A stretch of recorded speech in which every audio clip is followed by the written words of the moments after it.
Bismillahirrahmanirrahim. Assalamualaikum warahmatullahi wabarakatuh. Di sini kami akan mempresentasikan tugas agrogeologi dengan nama kelompok. Yang pertama Cut Ulfa Mukraini, yang kedua Edi Dermawan, yang ketiga Iwan Kusuma, yang keempat Khairunisa, dan yang terakhir Husnul Yakin. Baik, langsung saja saya menjawab pertanyaan nomor 1. Sebutkan dan jelaskan langkah-langkah yang dapat mengidentifikasi batuan beku. Yang pertama, penentuan tekstur batuan.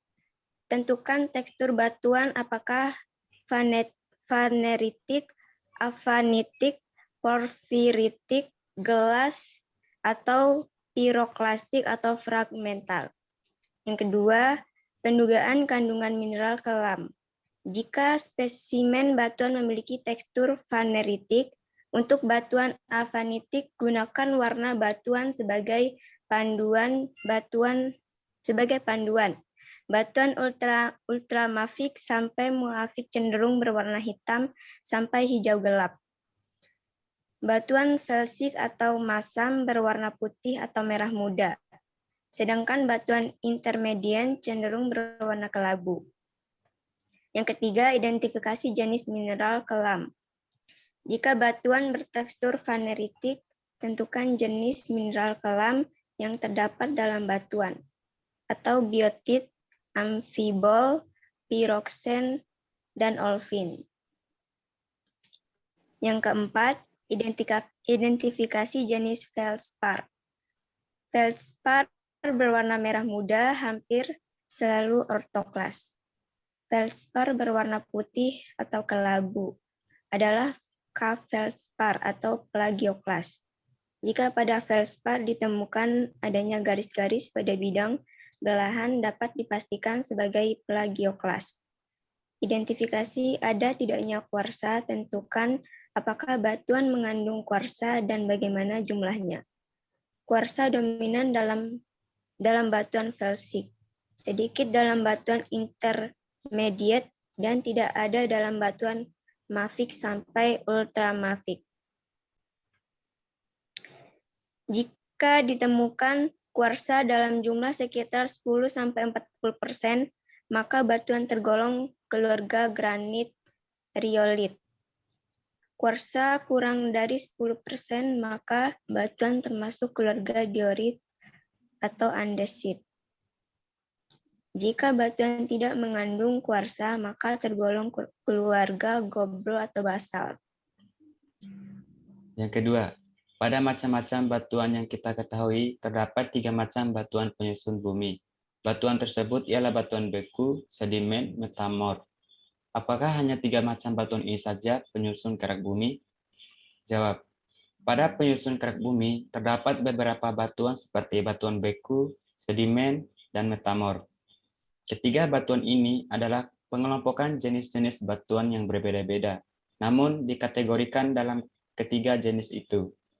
Pada dasarnya, yang kita pijak ini tersusun atas batuan yang bahan dasarnya sama, yaitu dari permukaan magma.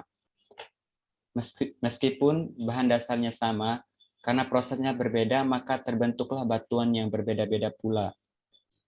Dalam pembentukan, batuan sebagai penyusun kerak bumi ini terdiri atas 3 jenis seperti yang sudah disebutkan. Dan dari ketiga jenis ini terbagi-bagi lagi atas beberapa macam batuan, namun masih dalam jenis pembentukan yang sama. Oke, nomor 3, jelaskan petrogenesis, mekanisme pembentukan batuan metamorf.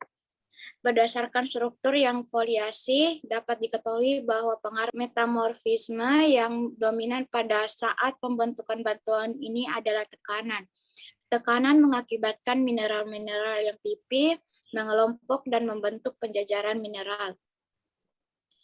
Berdasarkan komposisi utama batuan yang berupa seperti dapat diketahui bahwa batuan ini terbentuk dari batuan beku basah sampai ultra basah yang mengalami metamorfosa regional.